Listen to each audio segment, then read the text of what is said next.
So our third section now, third sentence down here that we have from our third source. Okay, so I'll read it out now. So for this reason, I implore you to spend a bit of time now at this early stage in your career to familiarize yourself with the IEEE style of referencing. So we want to put in another reference here. So we place the cursor after the word referencing. And again, just before I insert this, I'm just going to scroll down to the screen shot I have here of the information I need. And I'll go up on the reference tab in the citations and bibliography group, click on the drop down arrow there for insert citation. We can see the first two references are in there, so if we wanted to cite other information from those two sources in this document, we could click on either one of these and it would automatically insert the correct number in for us. Okay, so we're going to select add new source. So again, this third reference, the type of source, it's also a website, so we select website. Now the author, so the author here is Robert F. Murphy. So when we're putting the author's name in here, or for if the author is the name of a person, or if it's which it usually is, or if there's multiple authors, we use the edit tool over here. So we always use this edit tool because it'll help us format the text correctly. So we select that, we can see there. So last name first of all, Murphy, tab down, first name Robert, tab down, middle initial F, click add. And if I wanted to put in more authors there, if there were multiple authors, I could put that out, their information in there, and then it would tabulate down in the box here and populate the field up here. So I'm going to click OK.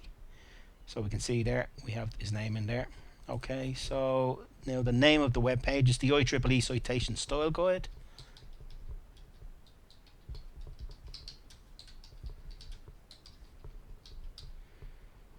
We don't have a production company. The year it was published was 2008. The month was the 11th. The day the 11th. The year accessed, it's this year, 2020. The month, it's the 10th because it's October. The day is 07. And the URL then, I'm just going to move this dialog box so I can see the URL. So it's http www.ijsst.info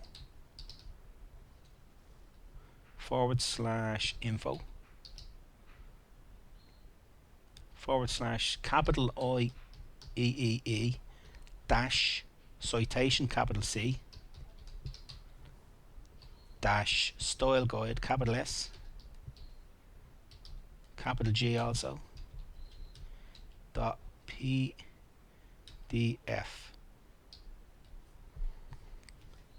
So I click OK.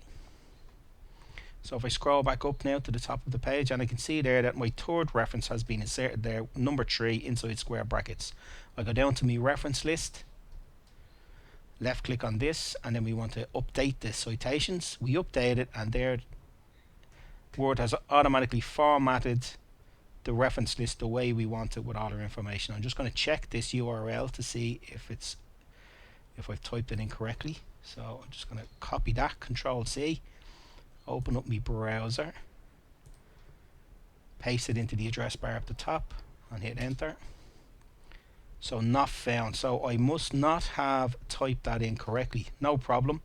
All we do is we go up to the top of the page, we go up to on the reference tab into the citation bibliography group, and in there's a button that says manage sources. So if we left click on that, it opens up the source manager dialog box. So I can see Murphy is what we're interested in here, this reference here. So select that, click edit, and we get our edit source dialog box again. So it's the URL that's incorrect. So if I go through it again, http www.ijsst.info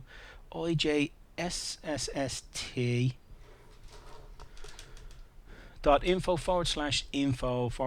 /IEEE all caps citation citation capital C style guide capital S capital G PDF. Oh, I see I put in an S at the end by mistake, so I'm just going to get rid of that S, click OK.